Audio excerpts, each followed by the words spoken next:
एक राजा था। धीरे धीरे वह बूढ़ा हो गया तो वह सोचने लगा कि 3 पुत्रों में से किसे भविष्य का राजा नियुक्त करे। तीनों राजकुमार शक्तिशाली थे, लेकिन राजा के लिए शक्ति के साथ ही बुद्धिमानी और सकारात्मक सोच भी होना जरूरी था।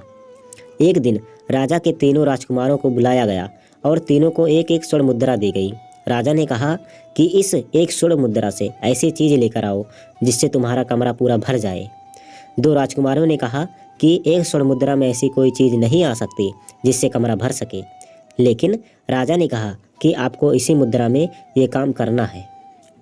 तीनों राजकुमारों की संगत अलग अलग थी। 2 राजकुमार बुरे लोगों के चक्कर में फंसे हुए थे, इसीलिए उनकी सोच नकारात्मक थी, जबकि एक राजकुमार ज्ञानी लोगों के साथ रहता था, इसलिए वह सकारात्मक सोच के साथ रहता था। एक राजकुमार ने अपनी मुद्रा से कचरा खरीदा और कमरे में भर दिया। दूसरे ने घास खरीदकर कमरे में भर दी। तीसरा राजकुमार बुद्धिमान था, वह एक दीपक लेकर आया और कमरे में दीपक जला दिया। दीपक की रोशनी से कमरा रोशन हो गया। इसके बाद उसने कमरे में वाद्ययंत्र बजे तो रोशनी और संगत से कमरे का वातावरण बहुत ही पवित्र और सकारात्मक हो गया।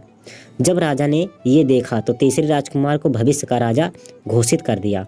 इस कथा की सीख यही है कि हमें हर परिस्थिति में सोच सकारात्मक बनाए रखनी चाहिए, क्योंकि अच्छी सोच के साथ ही बड़ी सफलता हासिल की जा सकती है। किसी भी काम की शुरुआत सकारात्मक सोच के साथ करेंगे तो काम आसानी से पूरा हो सकता है।